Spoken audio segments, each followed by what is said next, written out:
수요 시리즈 설교 두 번째 시간에 오신 여러분들 환영하고 축복합니다. 오늘은 출애굽기 16장 1절부터 7절까지 본문과 15장부터 18장까지 있는 여러 광야의 본문들을 함께 살펴보면서 광야 훈련의 목적이란 제목으로 같이 말씀을 나누겠습니다.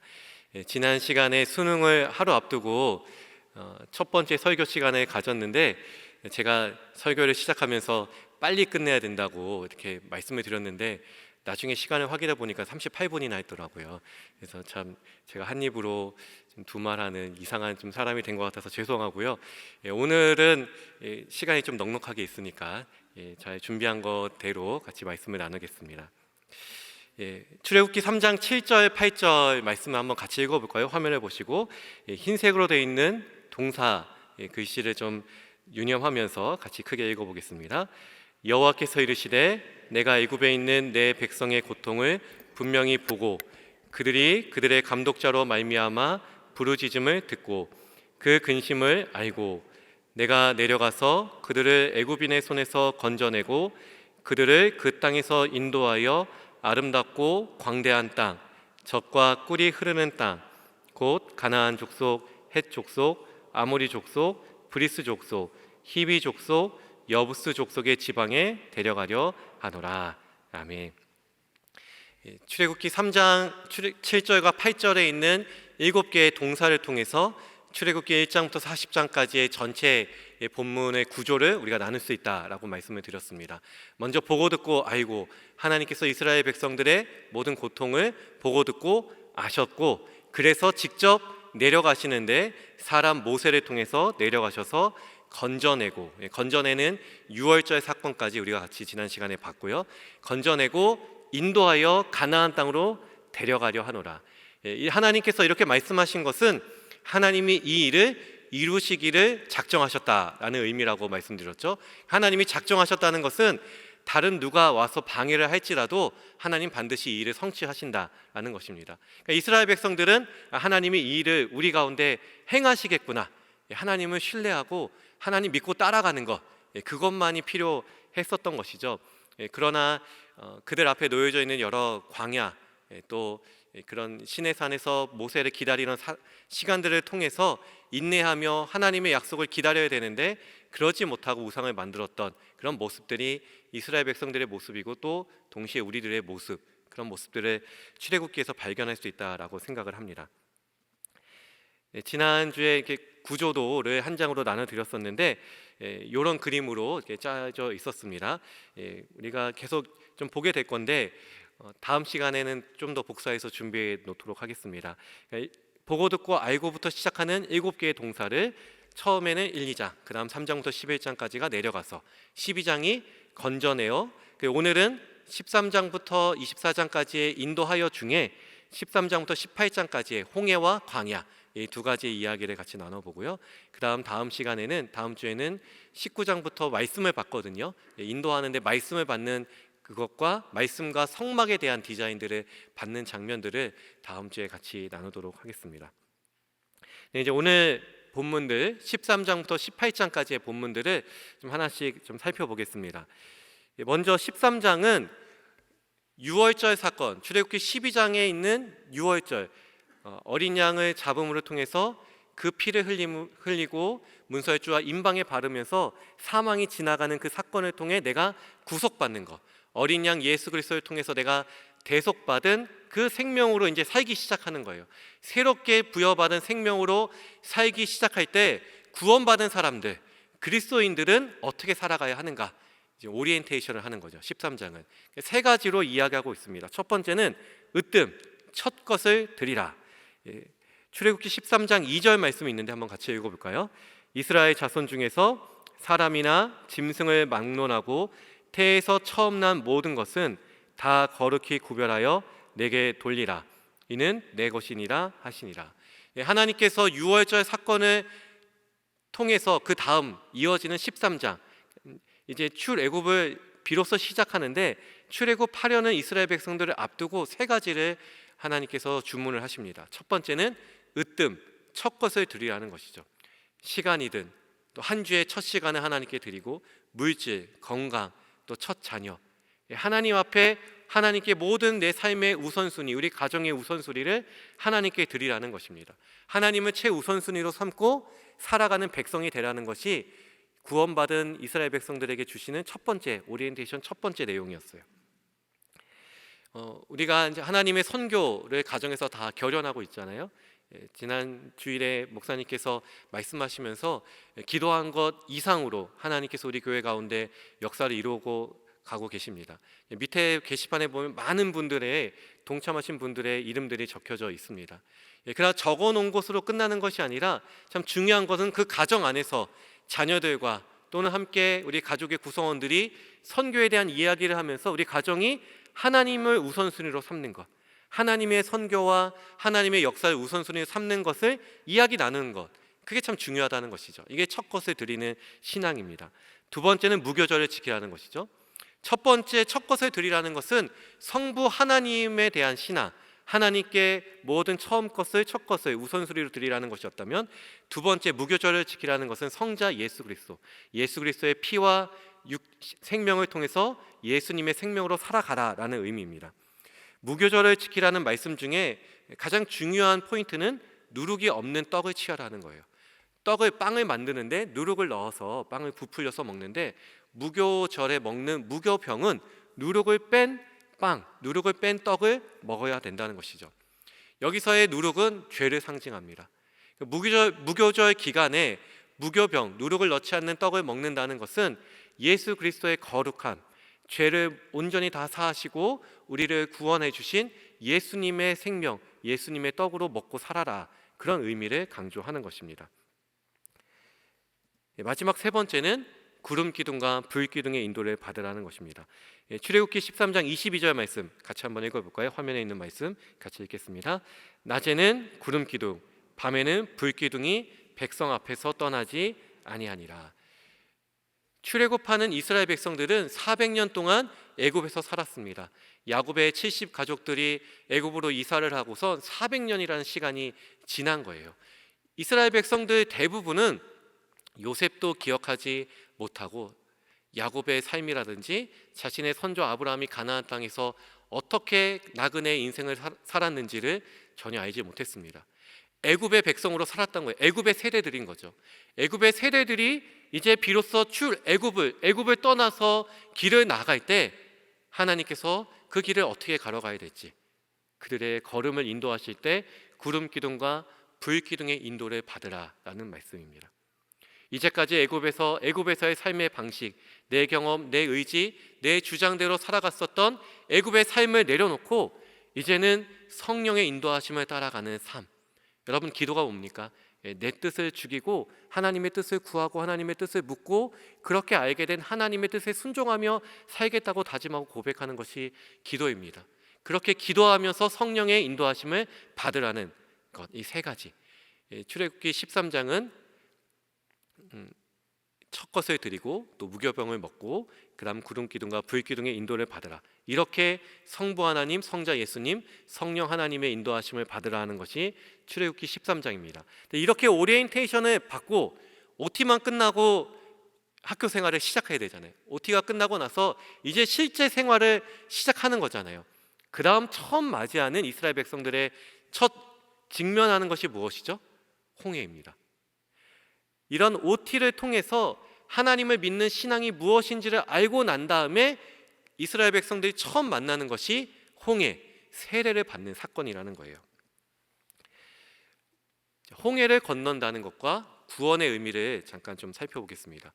고린도전서 10장 4절 말씀에 보면 사도 바울이 이스라엘 백성들이 홍해를 건널 때 그들이 세례를 받았다, 물을 건널 때 세례를 받았다라고 표현을 합니다. 그러니까 홍해를 건너는 그 사건이 나는 죽고 예수로 말미암아 살아가는 그런 고백으로, 다짐으로 걸어간 것이죠. 여러분, 홍해를 건너가는 그 당시의 이스라엘 백성들의 마음을 보세요. 뒤쫓아 달려오는 애굽의 병거와 군사들이 쫓아오는데 홍해를 건너가면서 좌우로 높여져 있는 그 바닷물이 언제 그들을 삼킬지 모르는 그러한 상황에 가고 있는 거죠.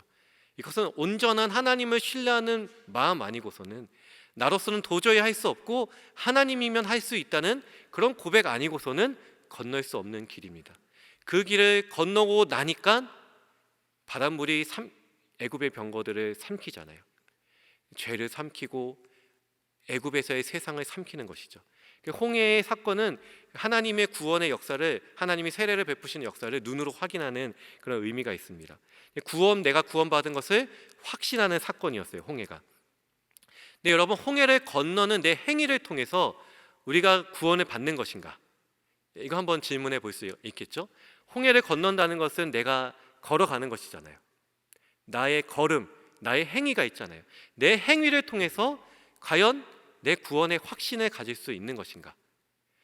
하나님은 우리 가운데 전적인 은혜를 베풀어 주셨고, 하나님이 베풀어 주신 은혜를 내가 믿기만 하면 구원을 받는다. 당신에게 구원의 확신을 어떻게 가질 수 있습니까? 내가 예수를 믿기 때문에 구원의 확신이 있습니다. 예수님의 말씀을 믿기 때문에. 근데 그 믿는 것조차도, 이 홍해를 건너가는 그 걸음조차도 우리의 행위로 볼 수 있지 않느냐라는 질문이라는 것이죠. 제가 중학교 3학년 때 생애 딱 지나고 나서 입교를 받을 수 있었습니다. 유아 세례를 받고 입교를 받는 이제 추수감사 주일에 입교를 받는 시간이었을 거예요. 입교를 받기 전에 바로 전날에 제가 그때 일기를 쓰고 있을 때였는데, 일기를 쓰면서 일기의 내용이 이런 거였어요. 나는 입교를 받을 자격이 없다. 하나님 앞에서 거짓말도 많이 하고 친구들도 속이고 부모님 말도 잘 안 듣고 살아가는데, 이런 내가 어떻게 입교를, 이렇게 좀 거룩한 어떤 시간, 거룩한 순간을, 나는 그런 자격이 없다. 입교를 받을 자격이 없다. 근데 이제 일기 마무리에 그래도 우리 아버지가 교회 목사님이니까 내가 입교를 안 받으면 아버지 입장이 난처하겠지, 그래도 받아야지, 그렇게 하면서 입교를 어쨌든 받았습니다. 근데 그때 제가 대단히 착각한 거 두 가지가 있어요. 오늘 출애굽기 말씀을 묵상하면서 첫 번째는 구원의 능력이 바로 나에게 있다라고 생각한 것이죠. 입교를 받는 순간이, 또는 우리가 세례를 받는 순간이 내가 세례를 받겠다고 다짐해서 구원받는 것입니까? 아니죠. 하나님께서 이미 우리 가운데 구원을 베푸신 것을 내가 그것을 신뢰하고 알므로 그 세례를 받는 순간, 이제는 내가 예수님의 뜻대로 살겠습니다 하면서 세례를 받는 거예요. 입교를 받는 것도 마찬가지죠. 그러나 입교를 받는 자격의 조건들을 제가 따져보고 있는 거죠. 내 기준으로 이만하면 입교를 받을 수 있다라고 생각하는데, 그 기준에는 제가 못 미치니까 구원을 받을 수 없다. 구원의 능력이 저의 기준에 있다라고 착각을 한 것입니다. 두 번째 착각은 구원을 받을 때 이 죄를 용서받는데, 그 죄를 도덕적인 것으로 대부분 생각을 했다는 거예요. 그때 일기를 쓰면서 부모님에게 거짓말했던 거, 부모님을 속인 거, 친구들과 이렇게 좋지 않은 일들을 했었던 거, 이런 마음 안에 참 나쁜 마음을 품었던 것, 대부분 되게 도덕적이고 잘못한 일들을 적어놨다는 것이죠. 그러나 성경에서 말씀하는 죄는 하나님이 싫어하시는 것이 곧 죄입니다. 여러분, 아담과 하와가 선악을 알게 하는 나무의 열매, 그 과실의 열매를 먹었잖아요. 물론 하나님 먹지 말라고 한 것이지만 열매를 먹은 것이 그렇게 잘못한 일은 사실 아니죠. 나무에 있는 열매를 따먹을 수 있죠. 열매를 먹는다고 해서 주변에 있는 누구를 괴롭게 하는 것도 아니고 환경을 파괴하는 것도 아니에요. 그러나 아담과 하와가 하나님께 저주를 받고 원죄를 갖게 된 이유는 무엇입니까? 하나님이 먹지 말라고 한 것을, 하나님이 싫어하시는 것을 했기 때문에 그런 거예요. 죄라는 것은 바로 이런 의미죠. 제가 그때 이 입교를 받기 전에 두 가지 착각한 것이 바로 이거였어요. 구원에 받는 자격 조건이 내 기준에 있다는 것, 나에게 있다는 것, 그리고 또 하나는 죄를 도덕적인 죄로 생각했다는 것이죠. 로마서 3장 23절과 24절 말씀 한번 같이 읽어보겠습니다. 로마서 3장 23절, 모든 사람이 죄를 범하였음에 하나님의 영광에 이르지 못하더니 그리스도 예수 안에 있는 속량으로 말미암아 하나님의 은혜로 값없이 의롭다 하심을 얻은 자 되었느니라. 아멘. 지금 노란색으로 되어 있는 글자, 하나님의 은혜로 값없이 의롭다 하심을 얻었다. 그리고 그 뒤에 이어지는 로마서 3장 28절에 보면 율법의 행위에 있지 않고 믿음으로 된다. 이것에서 말씀하는 의미가 무엇입니까? 우리의 믿음은 구원의 믿음으로 말미암아 의를 얻는, 구원을 받는 자격의 조건이 나에게 있지 않다는 거예요. 홍해를 건너는 그 걸음이 내가 구원받는 나의 자격이 되지 않는다는 거예요. 그렇다면 여러분, 홍해를 건너는 그 사건은 전혀 구원받는 것과 상관이 없어요. 우리가 출애굽기 3장 7절 8절을 읽었잖아요. 출애굽기 3장 7절에서 보면 이미 하나님께서는 내 이스라엘, 내 백성의 고통을 분명히 보고 듣고 아신다라고 말씀했어요. 이미 하나님께서는 이스라엘 백성들을 내 백성이라고 말씀하셨다는 거죠. 이미 하나님은 이스라엘 백성을 내 백성, 구원받은 내 백성으로 하나님이 삼으셨어요. 이미 구원받은 것이죠. 이스라엘 백성들이 홍해를 건너고 여러 가지 오리엔테이션을 잘 지키고 피를 발라서 구원받은 것이 아니라 이미 하나님은 그들을 구원하셨다는 거예요. 이게 어떤 의미입니까? 구원받는 상황이나 구원받는 자격에 있어서 전혀 나의 조건이나 나의 믿음의 고백이나 홍해를 건넌 거든 피를 바르는 거든 그것에 달려있지 않다는 것입니다. 믿음으로 의에 이른다는 그 일의 주체는 하나님께 있습니다. 그래서 선물, 은혜, 값없이 주어지는 선물, 구원이다라고 말씀하는 거예요. 그러면 구원을 받은 사람과 구원받지 않은 애굽의 백성들, 바로를 비롯한 구원받지 않은 애굽의 백성들과의 차이가 무엇일까? 여러분, 구원받은 우리들의 모습들 중에 어떤 것들이 있습니까? 비록 죄는 지어요. 우리가 아주 깨끗하게 거룩하게 사는 건 아니지만 죄는 짓긴 짓지만 이 죄를 지으면서 뭔가 잘못하고 있다라고 생각을 합니다. 어떤 죄를 짓고 어떤 잘못을 할 때 참 하나님이 이건 좋아하시지 않는데, 그런 하나님이 이것을 싫어하신다라고 생각하는 의식하는 것이 우리 가운데 있다는 거예요. 구원받은 사람들의 모습 가운데는 바로 이게 있습니다. 그러나 구원받지 않았던 애굽, 바로는 10가지 재앙을 통해서도 그 마음이 바뀌지 않아요. 10가지 재앙을 통해서도 내가 하나님 앞에 잘못했구나라고 생각하는 것이 전혀 등장하지 않습니다. 이게 구원받지 않은 사람의 모습입니다. 그가 여러 가지 재앙을 당하고 여러 가지 일들을 당해도 전혀 하나님을 의식하지 않아요. 하나님이 나에게 벌을 주거나 또는 내가 하나님 앞에 잘못을 했거나 이런 식의 생각을 전혀 하지 않는다는 것이죠. 이게 구원받은 사람과 구원받지 않는 사람의 아주 큰 차이라고 할 수가 있겠습니다. 그래서 홍해를 건넌다는 것은 이미 구원받은 이스라엘 백성들이 하나님을 믿고 하나님을 신뢰하면서 하나님이 인도해 주신다면 내가 살 수 있겠지 하는 그런 마음으로 걸어가는 것, 그게 홍해입니다. 그게 우리가 받는 세례입니다. 이어서 광야를 한번 같이 보겠습니다. 이제 화면 오른쪽에 이쪽 편에 제 오른쪽에서 상단에 있는 이제 수르 광야. 수르 광야가 오늘 출애굽기 15장 끝에 나오는 쓴물이 단물이 되는 그런 광야고요. 수르 광야에 이어서 남쪽으로 내려옵니다. 이제 신 광야. 그 다음에 신의 광야가 있죠. 신의 광야에 머물러 있다가 모세가 신의 산으로 올라가는 거예요. 그 다음에 바란 광야라고 나오는데요. 바란 광야는 이제 민수기 말씀까지 가야 됩니다. 민수기에 가서 가데스 바네아에서 12명의 정탐꾼을 가나안 땅으로 보내게 되죠. 그곳이 바란 광야에 진을 치고 있을 때 12명의 정탐꾼을 보내는데 그 12명의 정탐꾼들이 북쪽으로 올라가면서 신 광야를 통과합니다. 근데 여기 똑같은 신 광야가 나오는데 우리 한글에는 신 광야지만 영어 성경에는 다릅니다. 아래 지금 밑에 있는 아래에 있는 신광야는 SIN이고요. 저 북쪽에 있는 신광야는 ZGIN입니다.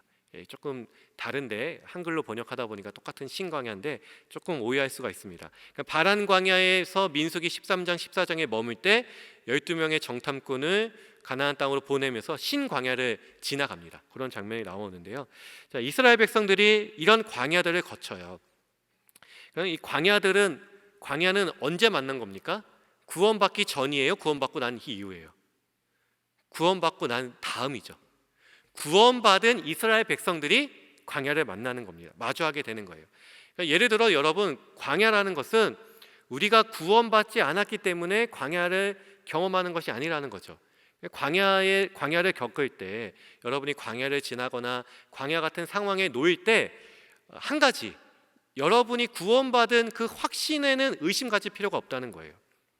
구원을 받았지만 구원받은 이스라엘 백성들이 광야를 지나갑니다. 광야를 만납니다. 또 어떤 이 광야를 지나가는 본문들을 보면 이스라엘 백성들이 죄를 지어서 광야를 만나는 게 아니라는 거예요. 물론 이제 죄를 지어서 광야를 겪을 수도 있겠죠. 우리의 삶 가운데 있겠지만, 그러나 이스라엘 백성들이 출애굽하면서 만난 광야는 그들이 죄를 지어서 만난 광야가 아닙니다. 그러니까 가나안으로 가는 길에 거기 광야가 있었을 뿐이에요. 광야를 지나간 것 뿐입니다. 그러니까 우리의 삶 가운데 이렇게 광야를 만날 수가 있습니다. 우리가 살아갈 때 내가 하나님을 의심해서 광야를 만난다기보다, 내가 구원을 받지 않아서 광야를 만난다기보다, 구원 받았지만 광야를 만나고 광야 같은 상황들을 누구라도 다 겪을 수 있어요. 그럼 이 광야에서 하나님이 우리 가운데 경험케 하시는 의미, 목적들이 있을 수 있다는 것이죠. 오늘은 출애굽기 이제 15장, 16장, 17장에 나오는 광야들을 좀 짧게 한번 좀 살펴보겠습니다. 첫 번째는 출애굽기 15장에 나오는 수르 광야입니다. 아까 이제 지도를 보시면 출애굽하고 나서 홍해를 건너고 바로 처음으로 맞이하는 광야가 수르 광야입니다. 수르 광야는 사흘길을 물 없이 걸었는데 마실 물이 없어서 사흘길 동안 물을 못 마신 채 걸었어요. 이만하면 거의 정말 이제 죽을 고생을 하고 걸어가고 있었던 것이죠. 내 뜻대로 뭐가 다 되지 않는 상황에서 우물을 만났어요. 마라라는 곳에 가서 물을 만나서 그 물을 허겁지겁 마셨는데 마실 수 없는 물, 쓴물이었어요. 마라가 쓴물이라는 의미를 갖고 있죠. 쓴물을 먹습니다. 여러분, 이 마라의 쓴물을 먹는 수르 광야의 사건은 우리의 인생 가운데 어떤 일들과 좀 비슷할 수 있을까요? 우리가 어떤 일들을 잘 계획하고 선한 의도를 갖고 잘 준비를 합니다. 내가 좋은 목적을 갖고 이걸 잘해보려고 준비하지만, 그러나 내 뜻대로 되지 않는 일들을 경험하게 된다는 것입니다. 내가 참 잘해보려고, 관계나 또는 내 사업이나 내가 어떤 일들 또는 가정 안에서 우리 자녀들과의 관계 가운데 내가 참 잘해보려고, 아버지로 잘해보려고 했지만 꼬이게 되는 것이죠. 그 일을 기도하며 시작했을지라도, 그렇게 내가 오늘부터 하나님의 말씀을 묵상하고 큐티하면서 예배하는 삶으로 살겠습니다 고백하고 시작했는데도 불구하고 마라의 쓴물을 마실 수 있다는 거예요. 우리 인생에 이런 광야를 만날 수 있다는 것입니다. 여기에 해법은, 우리에게 기대가 무너지고 내가 잘해보려고 했지만 일이 꼬일 때의 해법은, 하나님이 주신 해법은 뭐였습니까? 나뭇가지 하나를 우물에 던져 넣어라. 하나님께서 모세에게 이스라엘 백성들은 막 원망할 때 하나님께서 모세에게 말씀하신 것은 나무를 우물에 던져 넣어라. 예수 그리스도를 우리 삶에 적용하며 살아라. 십자가의 삶을 내 삶에 적용하며 살아라라는 그런 의미입니다. 그때 하나님께서 우리의 일이 계획대로 되지 않고 꼬이고 할 때마다 주님을 생각하고 주님을 묵상하라는 방법이 됐을 때 그 쓴물이 마실 수 있는 단물로 바뀌는 것이 여호와 라파의 하나님, 출애굽기 15장의 수르 광야입니다.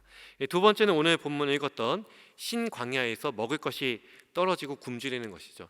우리의 아주 기초적인 것, 경제의 기초적인 부분들이 뒤흔들리는 거예요.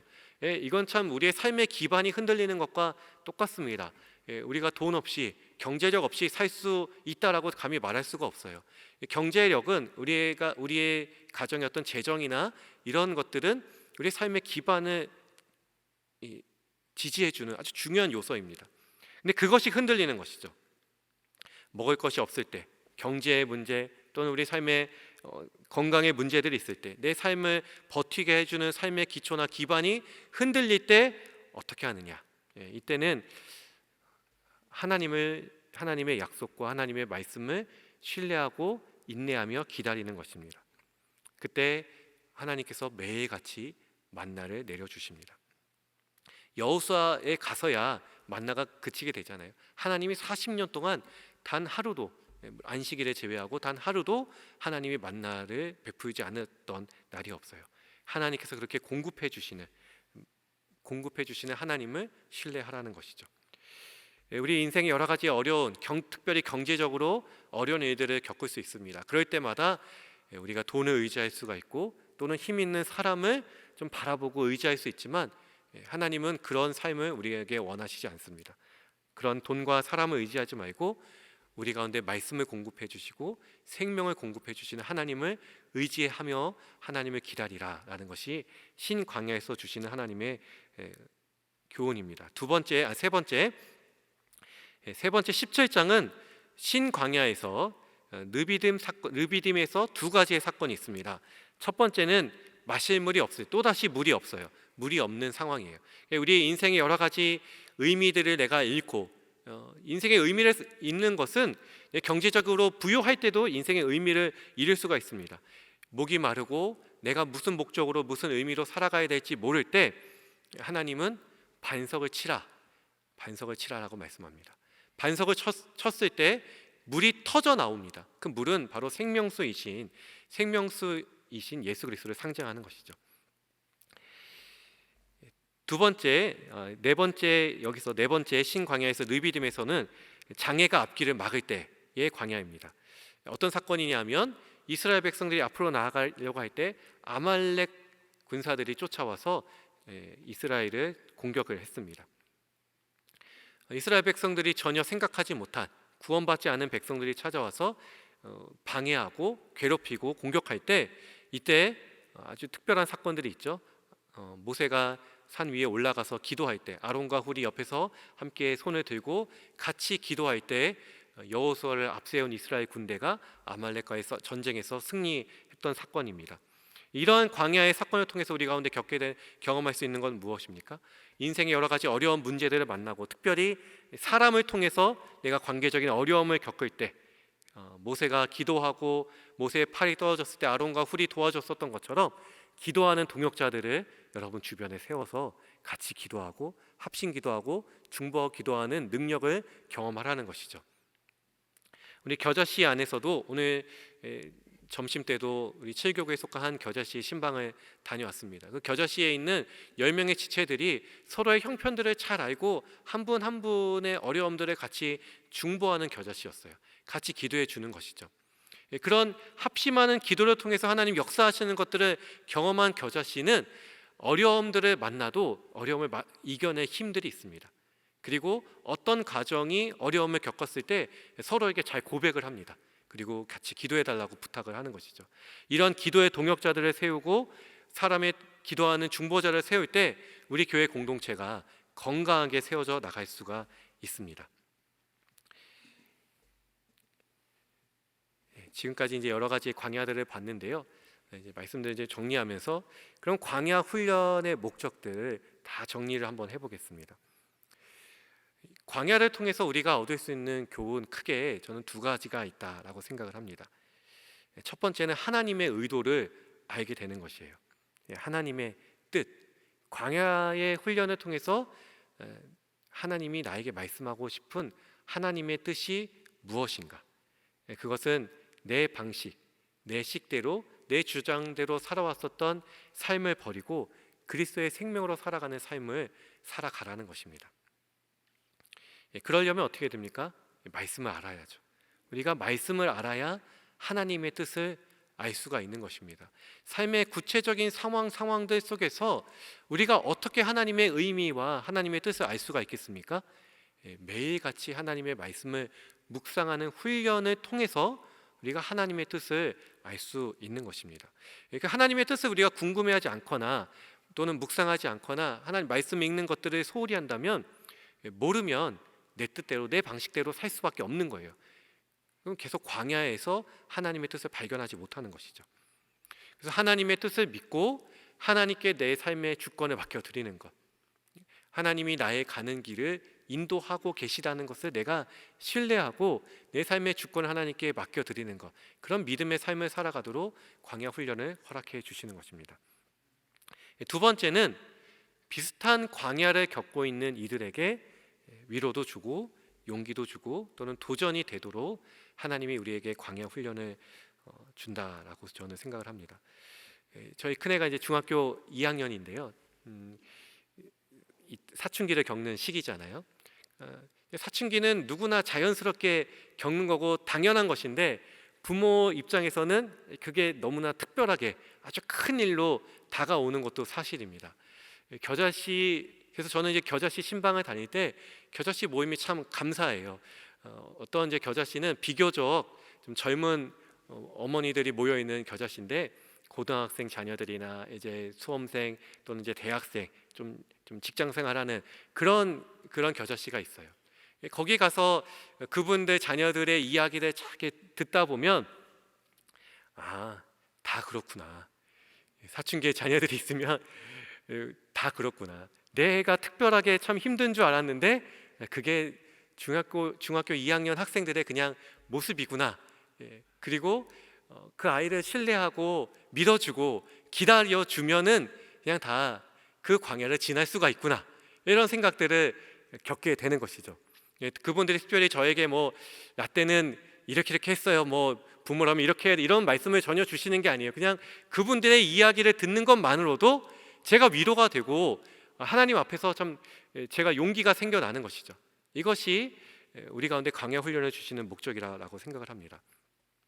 예전에 다큐 프로그램 중에 다큐 3일이라고 하는 3일 동안 그 PD가 3일 동안 촬영을 해서 3일간의 어떤 사람들의 이야기를 담는 그런 다큐멘터리가 있었어요.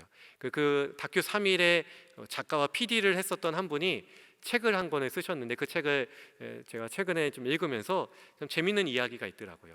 남대문 쪽에 새벽 일찍부터 콩나물 국밥을 하는 어떤 가게 사장님을 3일 동안 취재를 했어요. 그 아침에 식사를 하는 때 보니까 주변에 노숙자 분들이 그렇게 그 식당에 많이 찾아오더라는 거예요. 물론 그 가게가 콩나물 국밥도 좀 저렴한 편이기도 하지만 굉장히 단골로 그 노숙자 분들 이런 분들이 그곳에 많이 찾아왔습니다. 좀 특별하잖아요, 그 가게가.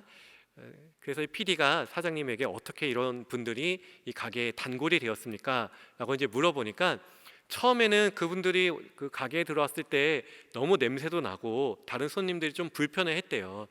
그래도 자꾸 찾아오니까 그래도 좀 음식도 주고 때로는 팔기도 하고 때로는 그냥 드리기도 하고 이러면서 단골이 되었다고 합니다. 이제 점점 좀 알게 되고 관계가 쌓이면서 노숙자 분들에게 좀 돈도 좀 모으고 좀 씻고 다녀라 이제 이런 이야기도 하게 된 거죠. 그분들이 우리는 이제 신용 불량자여서 통장을 만들 수가 없다 뭐 이런 이야기를 하니까 사장님이 그럼 내 통장에 돈을 가져오면 내 통장에 저금을 해주겠다. 돈을 한번 모아봐라. 그렇게 그분들이 조금씩 일을 하면서 하루 일당을 가져오면서 몇 달 동안 모으고 해서 한 두 분이 300만 원을 모은 거예요. 그 모은 돈으로 쪽방 하나를 빌려서 살면서 좀 씻기도 하고 새로운 삶으로 살아가는 이야기들을 그 다큐 3일에서 다룬 겁니다. 근데 이 사장님이 어떻게 이런 일들을 그분들 찾아오시는 그분들 냄새가 나고 참 사람들이 인상을 찌푸리게 되는 그런 분들이 찾아왔을 때 그분을 어떻게 수용해 줄 수가 있었을까? 그리고 그들에게 콩나물 국밥을 아낌없이 내어줄 수 있었을까? 이 사장님도 IMF를 통해서 하던 사업이 부도가 나고 좀 정신없이 그것들을 막아내려고 하던 중에 자신의 아들이 큰 교통사고를 당해서 사경을 헤매던 그런 일들을 겪고 나서 이 가게를 시작하신 거였대요. 이런 일들을 같이 겪고 나니까 그냥 국밥 한 그릇만으로도 누군가에게는 위로가 되고 힘이 될 수 있는 삶을 살아갈 수가 있다는 것이죠.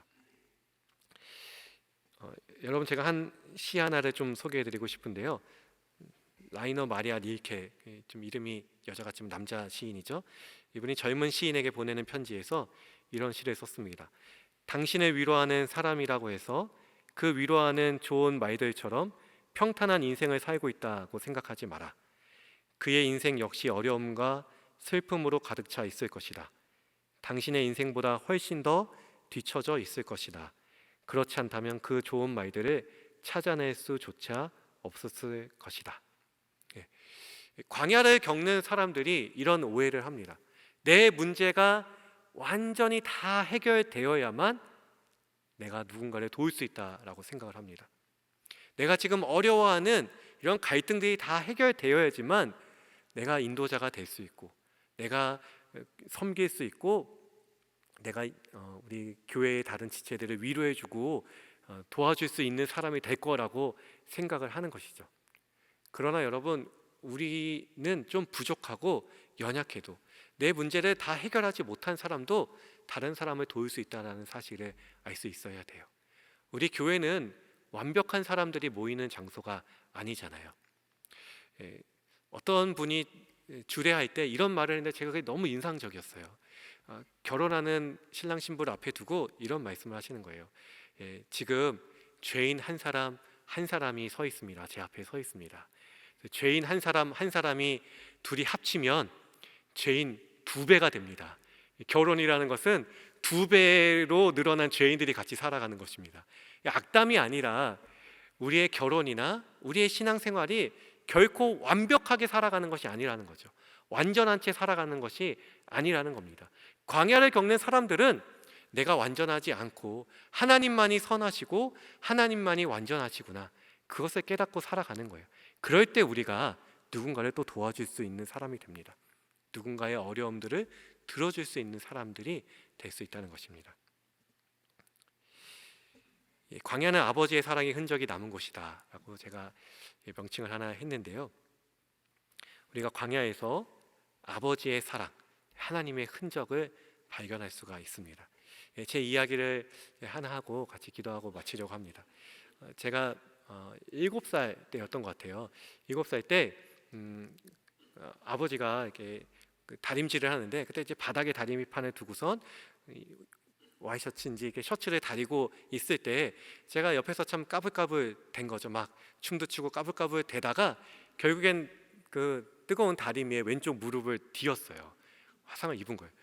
너무 뜨거워서 막 난리를 치고 좀 너무 아픈 그런 상황에, 그때쯤 비가 내리고 있었는데 아버지가 그냥 바로 아버지께서 저를 이렇게 안고선 되쳐 안고 달려갔어요. 뛰어가셨어요. 그래서 제가 그때 암사동 살 때였거든요. 그 근처에 있는 어떤 약국에 갔었던 것 같아요. 약국에 막 비가 오는데 저를 막 안고 뛰어가서 약국에 가서 지금 화상을 당했는데 약을 사서 막 이제 발라준 거죠. 약국에서 약을 발랐던 기억이 납니다. 근데 제가 지금도 그 다리에 그 화상 흔적이 좀 있거든요. 제가 화상 흔적을 다리를 보면서 여러분 어떤 생각을 할까요? 제가 제 다리의 흔적을 보면서, 상처를 보면서, 이때 나 너무 아팠어, 너무 괴로웠어, 이 상처가 참 흉해, 남에게 보여주기 싫어, 나한테 아픈 흔적이야, 이런 생각을 가질까요? 그렇지 않습니다. 제가 제 다리에 있는 흉터를 보면서 아버지가 저를 안고 비가 내리는 중에도 달려갔었던 그 아버지의 사랑, 그 아버지의 희생과 아버지의 사랑을 기억하는 거예요. 제 흉터는요, 아픔과 상처의 흔적이 아니라 저를 위해서 달려가 줬던, 빗길을 뛰어갔었던 아버지의 사랑의 흔적이라는 것이죠. 여러분이 만나게 되는 광야, 인생에서 여러 가지 다양한 광야를 지납니다. 만나게 되는 수많은 광야들을 거치며 살아갈 때 여러분들이 한 분 한 분이 다 살아계신 하나님, 그리고 살아계셔서 여러분들을 도와주시고 사랑해 주시고 아낌없이 은혜를 베풀어 주시는 그런 하나님을 만날 수 있기를 소망합니다. 우리가 광야를 지나온 흔적들이 여러분 가운데 원망과 불평으로 남지 않았으면 좋겠습니다. 오히려 그 원망과 불평이 아니라 상처를 덮고 싸매해 주시는 아버지의 사랑을 기억하며 감사할 수 있기를 소망합니다.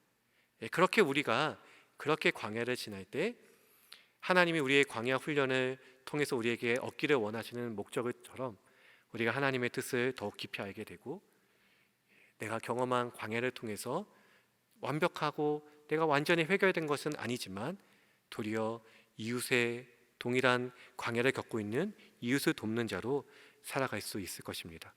이러한 삶으로 살아가는 저와 여러분이 될 수 있기를 주님의 이름으로 간절히 축복합니다. 함께 기도하겠습니다. 하나님 아버지, 출애굽기 시리즈 설교 2번째 말씀을 통해 이스라엘 백성을 홍해와 광야로 인도하신 하나님의 목적과 하나님의 마음을 알게 하시니 감사합니다. 지금까지 내 방식과 내 주장을 앞세웠던 우리가 값없이 베풀어 주신 하나님의 은혜를 믿으며 가나안을 향해 걸어가기를 소망합니다.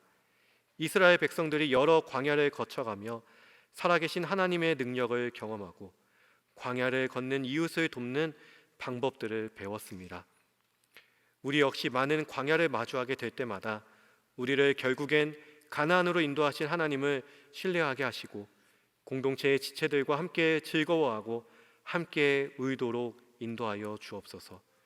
광야를 지나온 삶의 다양한 흔적 속에서 아버지 하나님의 사랑을 발견하게 하셔서 나의 상처보다 나의 아픔보다 더 큰 사랑에 감사하며 살아가게 하여 주옵소서. 예수 그리스도의 이름으로 기도드립니다. 아멘. 네.